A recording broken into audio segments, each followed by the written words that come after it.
যে দেখো নোংরায় কিভাবে ভরেছি, পুরো মাথা চুল একদম ভরে গেছে।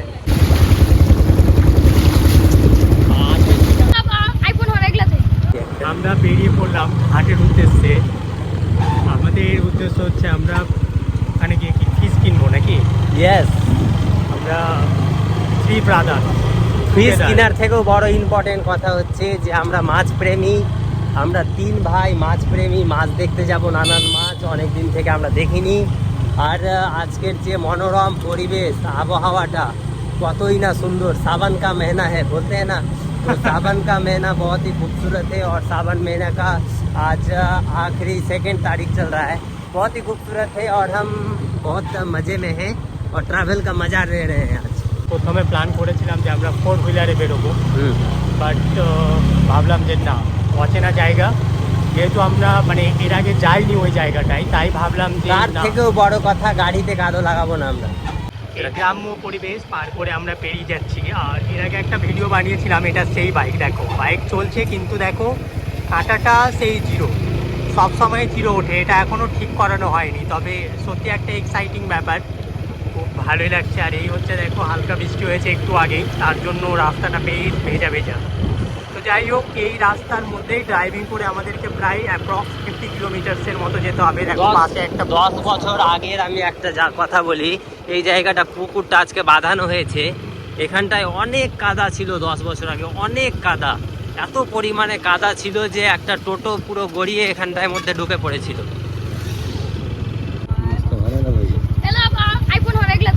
ঠিক আছে ঠিক আছে, আরেকবার বল,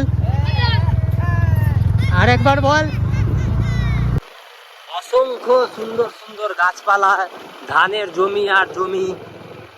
ওই বলে না, বাংলার মুখ আমি দেখিয়েছি তাই পৃথিবীর রূপ দেখতে যাই না। আর সত্যি বাংলার রূপটাই ওরকম।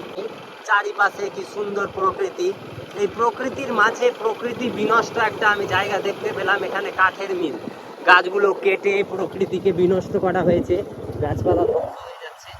খুব একটা বাজে পরিবেশ আমার চোখে লক্ষ্য হলো।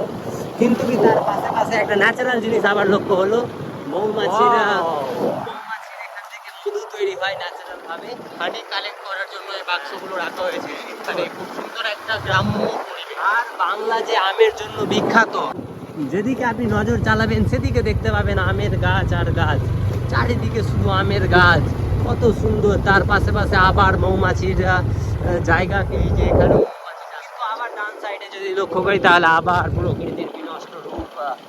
সত্যি খুব বিশৃঙ্খল লাগে এগুলো দেখতে, খুব বাজে লাগে আমাকে। একজন প্রকৃতি প্রেমী হিসাবে আমি খুব দুঃখিত। ঘাট যাওয়ার পথে, একদম গ্রাম্য পরিবেশের মাঝখান দিয়ে যাওয়ার পথে আমরা রাস্তায় খুব আশ্চর্য একটা গাড়ি দেখতে পেলাম। আসলে এগুলো পুরাতন, বর্তমান সময়ে দেখতে পাওয়া যায় না, গরুর গাড়ি। তো এটা অ্যাকচুয়ালি মহিষের গাড়ি। এই গাড়ি চড়ে আগে আমরা স্কুলে যেতাম অনেক সময়। আমাদের এই মালদার বুকে বিবি গ্রাম বলে একটা জায়গা আছে, যে জায়গাতে এই গরু গাড়ি বা ভোজ গাড়ি ছাড়া কোনোদিন যাওয়া সম্ভবই ছিল না। সত্যি এই গাড়িটা দেখে আজকে আমাকে অবাক লাগলো।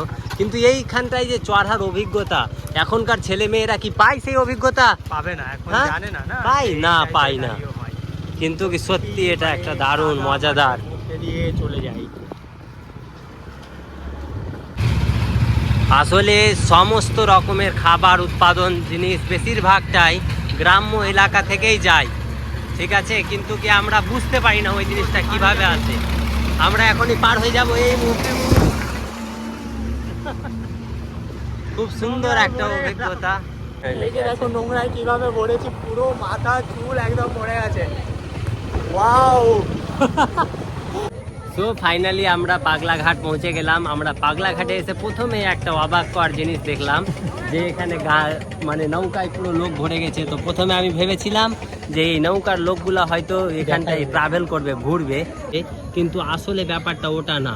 এই পাগলাঘাটকে কেন্দ্র করে আপনি যদি এই নদীর বয়ে চলে যাবেন, তখন আপনি এই বাঙালের সঙ্গে বিহারের যে সম্পর্ক, এই নৌকার মাধ্যমে বিহার যাবে। আর আমরা একটা দেখতে পেলাম যে একটা কন্যা বধূ এই নৌকা করেই আবার বিহারে যাচ্ছে। বরযাত্রী টিম যাচ্ছে। হ্যাঁ সত্যি। আর এই যে আজকে এই যে বর্ষার সময়, আগে যদি আপনি আসেন এখানে বা আমি কোনো সময় আর একবার যদি আসি তাহলে দেখবো প্রচুর ওই পর্যন্ত রাস্তা আছে যেখানে আমি যেতে পারবো হেঁটে, কিন্তু আজকে পুরো জল আর জল, চারিদিকে জল আর জল হয়ে গেছে। সত্যি কত না সুন্দর লাগছে, আর জলের একটা ঢেউ বা স্রোত দেখতে পাওয়া যাচ্ছে, যেটা হয়তো ভিডিওতে স্পষ্ট না আসলেও এখানে যদি কেউ আসে তাহলে এটার একটা যে নজারা, इसका जो सौंदर्य है इसको फील कर सकता है, मजा ले सकता है। চলে এলাম পাগলাঘাটের মেন বাজারে। এক উৎসুক বাবা তার ছেলের ফটো ক্যামেরাবন্দি করছে। তবে বাজারটা এখন আর খোলা নয়। এই যে বর্ষাকালের অতিরিক্ত জল এই বাজারটাকে গ্রাস করে নিয়েছে, বাজারটা পুরো জলমগ্ন। এই বাজারে অন্য অন্য সময়ে জেলেরা তাদের মাছ নিয়ে বসে থাকে বিক্রির জন্য। সে এক দারুণ অভিজ্ঞতা।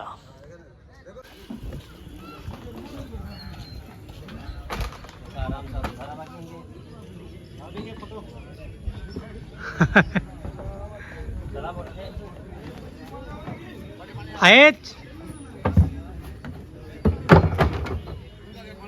আমরা একটা বোট হায়ার করলাম, হায়ার করে জাস্ট মানে একটু নদী ভ্রমণের উদ্দেশ্যে বেরিয়ে পড়লাম। আজ দেখে কি নাম তোমার দাদা? তোমার কি নাম বলবা না? কি জোরে বলো একটু।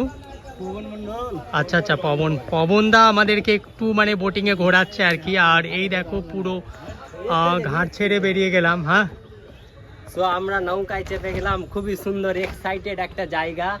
ঠিক আছে, দাদা আমার কাছে অনেক বেশি টাকা চাইছিল, কিন্তু দাদা জানে না যে আমি পুরো দেশ ভ্রমণ করছি, আমিও দাম দর জানি একটু।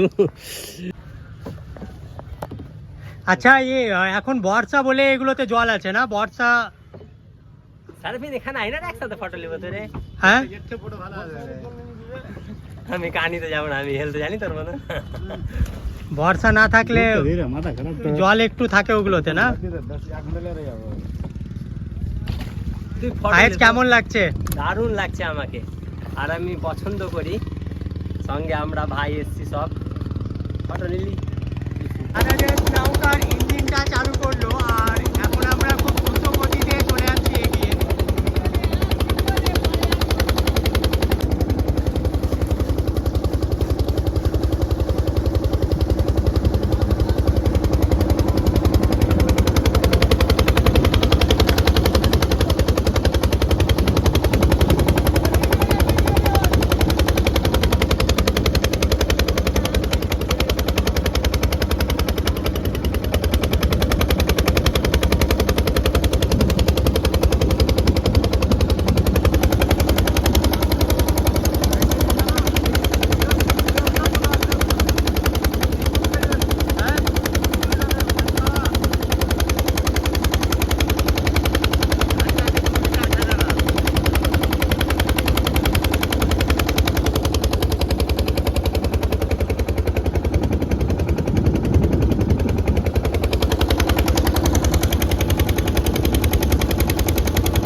কেমন লাগছে ফায়েজ?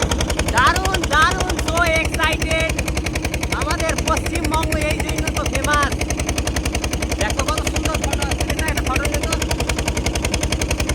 হ্যাঁ, একটা ফটো নিয়ে।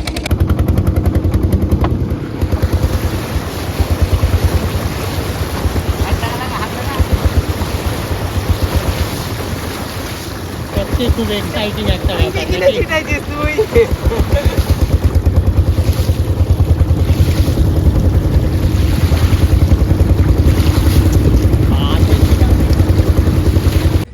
আমরা এখন নৌকা ভ্রমণ করে এলাম, সত্যি খুবই একটা সুন্দর এক্সপেরিয়েন্স, আমাদের মেমোরি। ঘাটে লেগে গেল, ঘুরতে পারবো না। আবার আমরা ঘাটে এসে পৌঁছে গেলাম, আবার আমরা মাছ কেনার জন্য এবার রওনা হয়ে যাব। তো সত্যি খুব সুন্দর লাগলো। আর যাই হোক, এই মানে নৌকা ভ্রমণের মধ্যে দিয়ে আজকের মানে আমাদের যে জার্নি এখান থেকে শেষ করব। আর সত্যি খুব একটা এক্সাইটিং মানে ওভারঅল জার্নিটা ছিল। মানে প্রায় 30 to 40 কিলোমিটার ড্রাইভ করে এলাম, তারপর বোট মানে ফেয়ার নিয়ে পুরো ঘুরলাম। সত্যি খুব এক্সাইটিং অ্যান্ড ফানি থিং হয়ে থাকলো। তো যাই হোক, সবাইকে প্রচুর ধন্যবাদ ভিডিওটি দেখার জন্য। সবাই সুস্থ থেকো, ভালো থেকো। ফায়েজ।